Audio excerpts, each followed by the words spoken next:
मैं डॉक्टर भामा अग्रवाल राजीव गांधी राजकीय महिला महाविद्यालय भिवानी की ओर से हिंदी की इस कक्षा में आप सबका स्वागत करती हूँ, अभिनंदन करती हूँ।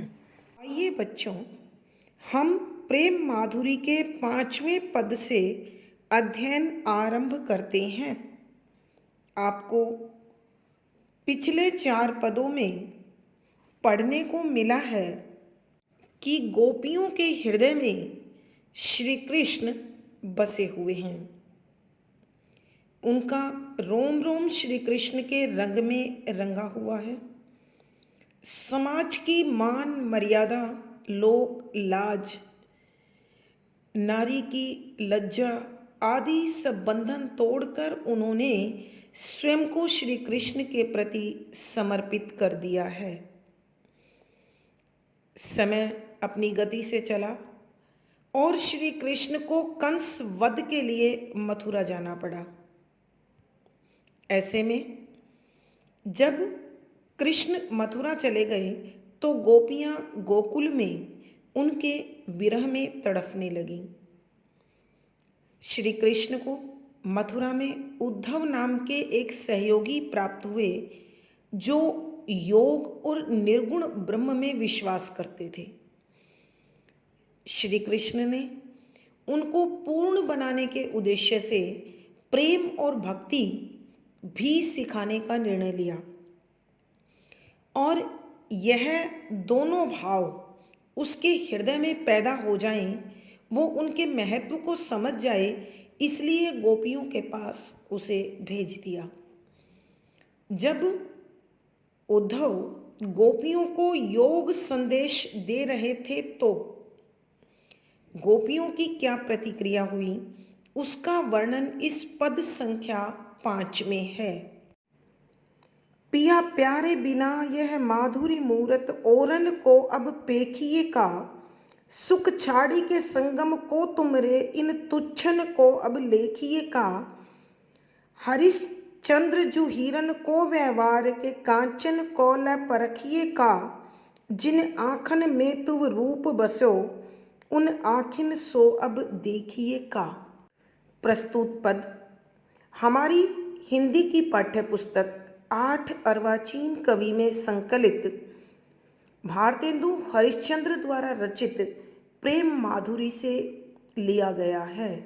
संदर्भ: यहाँ जब गोपियों ने जाना कि श्री कृष्ण ने उद्धव के हाथों उन्हें योग सीखने के लिए प्रेरित किया जा रहा है या संदेश दिया है, तो गोपियों की प्रतिक्रिया क्या हो रही है, उन्होंने कृष्ण से क्या कहा अपने इस पद में, उसका वर्णन देखिए, सुनिए।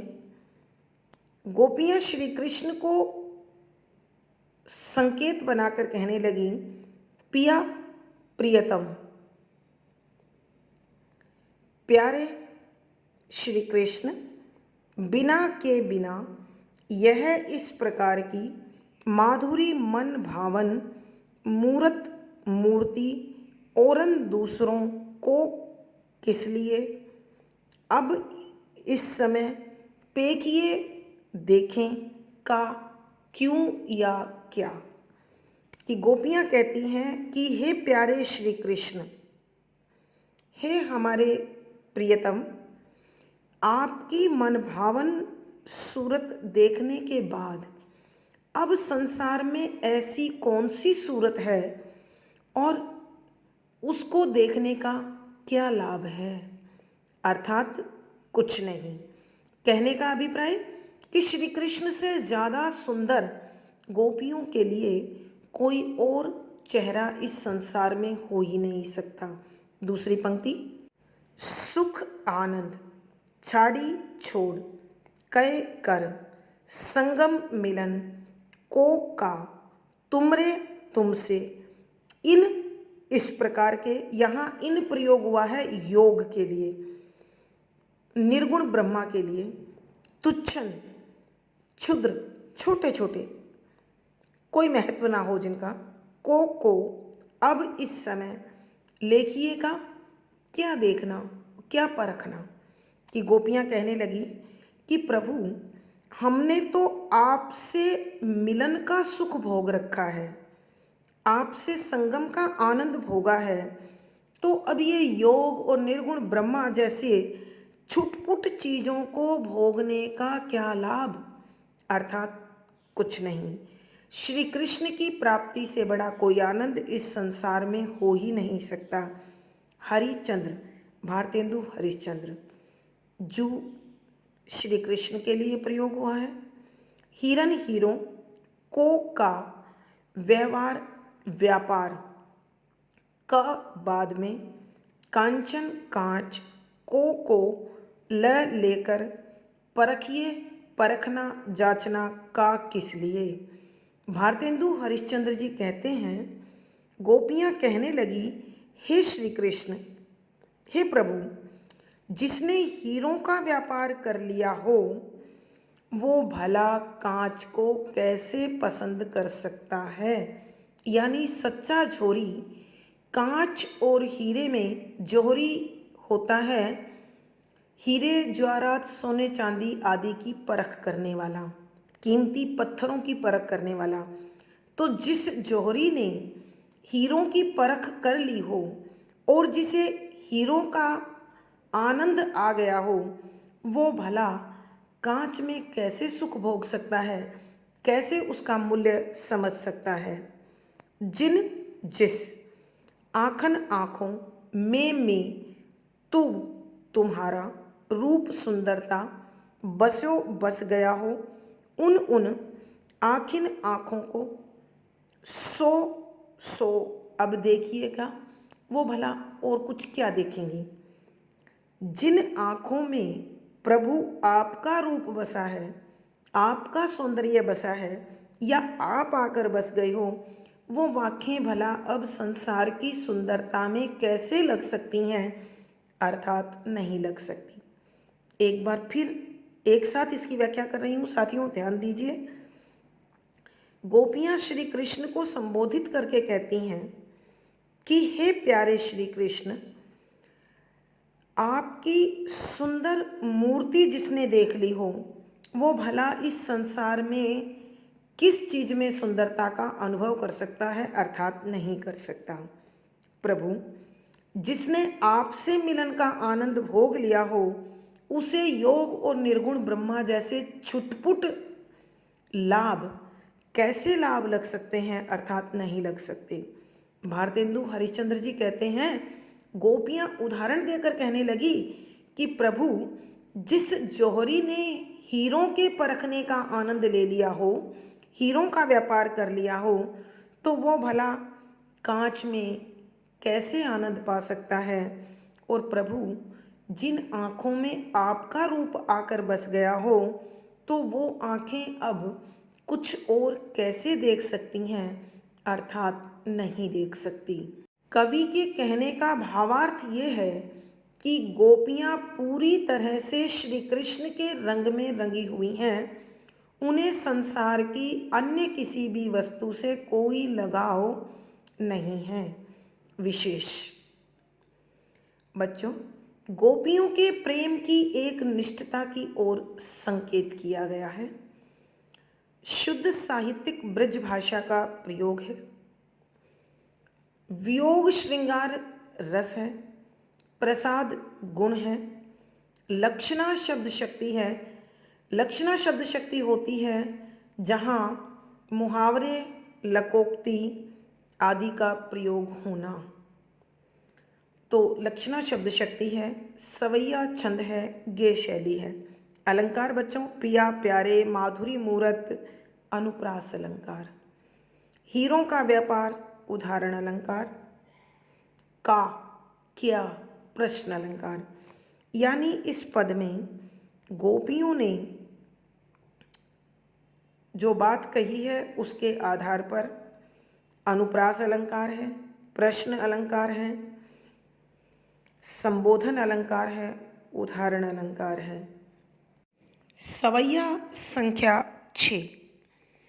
अब प्रीत करी तो निबाह करो, अपने जन सोमुख मोरिए ना, तुम तो सब जानत नेह गजा, अब प्रीत कहूँ फिर खोरिए ना, हरिचंद्र कहे कर जोर यही, आस लगी ते ही तोरिए ना, इन नैनन माह बसो नित ही, तेहि आसुन सो अब बोरिए ना।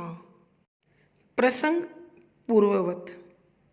संदर्भ, यहाँ गोपियों के एक निष्ठ प्रेम का चित्रण किया गया है और गोपियाँ श्री कृष्ण को उल्हाना देते हुए कहती हैं कि अब इस समय, यानी जब हम पूर्ण रूप से आपके रंग में रंगी हुई हैं, प्रीत प्यार करी किया, तो फिर निबाह निर्वाह निभाना करो करो, अपने आपके खुद के जन लोग सो से मुख मोड़ना मुहावरा होता है, अर्थात उनसे अलग हो जाना, ना नहीं, कि हे श्री कृष्ण, यदि आपने हमसे प्यार किया है और हम भी आपके रंग में रंग चुके हैं, तो इस प्यार को निभाइए।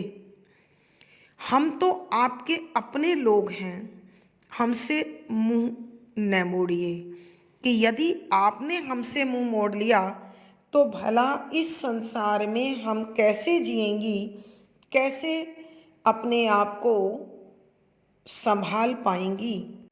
तुम श्री कृष्ण तो सब कुछ जानत जानते हो कि प्रभु आप तो सर्व व्यापक हो, सर्व समर्थ हो और सब कुछ जानने वाले हो। नेह गजा, नेह माने प्यार, गजा माने खजूर। अब इस समय प्रीत प्यार, कहूँ फिर खोरिए ना, कहूँ कहीं फिर बाद में, खोरी होता है दोष लगना, ना नहीं।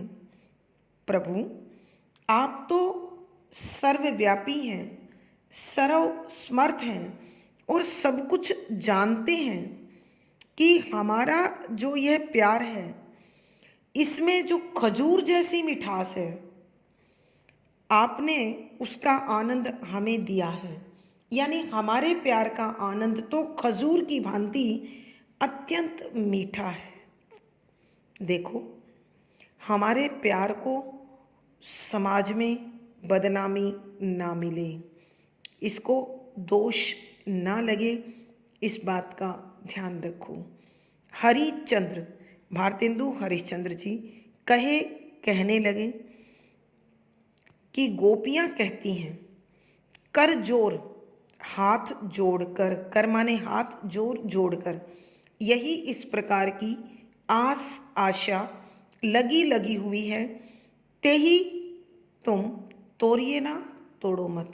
भारतेंदु हरिश्चंद्र जी कहते हैं, गोपियाँ श्री कृष्ण के समक्ष हाथ जोड़कर कहने लगी, प्रभु हमारी तो आशा भी आप हैं, विश्वास भी आप हैं, आप हमारी आशा और विश्वास को मत तोड़िए।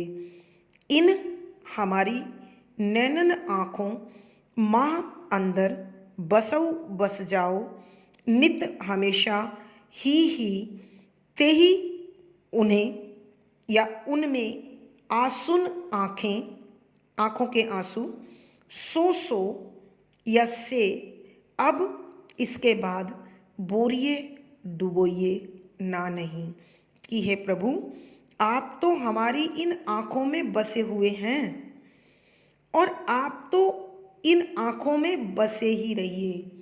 अब इन आँखों को आंसुओं में मत डुबोइए, अर्थात हमें इस पीड़ा के दर्द से मुक्त कर दीजिए और हमने जो आपसे प्रेम किया है उसे निभाइए। एक बार फिर इसकी व्याख्या कर रही हूँ, ध्यान दीजिए साथियों। अब प्रभु श्री कृष्ण, जब हम आपके रंग में रंगी हुई हैं और हमने आपसे और आपने हमसे प्रेम किया है, तो इस प्रेम का निर्वाह कीजिए, इसे निभाइए। हम तो आपके अपने लोग हैं, हमसे मुंह ना मोड़िए। यदि आपने हमसे मुंह मोड़ लिया, आप हमसे विमुख हो गए, तो भला हम किसके सहारे जिएंगी।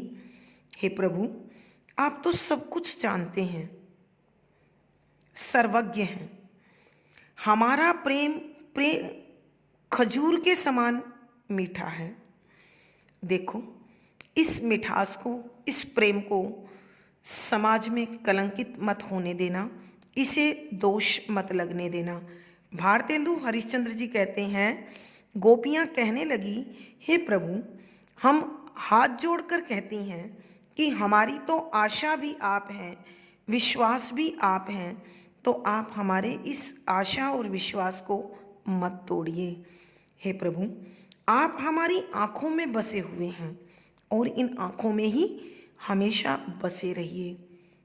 इन्हें आंसू में मत डुबोइए।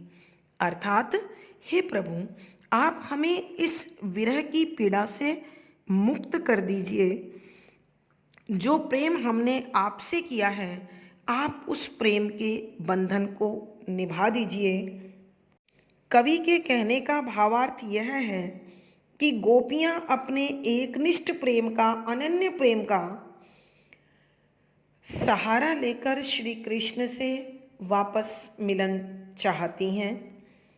विशेष कवि ने गोपियों के श्री कृष्ण के प्रति प्रेम भाव को दर्शाया है। शुद्ध साहित्यिक ब्रज भाषा का प्रयोग हुआ है। वियोग श्रृंगार रस है, माधुर्य गुण है। लक्षणा मुहावरों का प्रयोग है बच्चों, इसलिए लक्षणा शब्द शक्ति है। अनुप्रास, रूपक,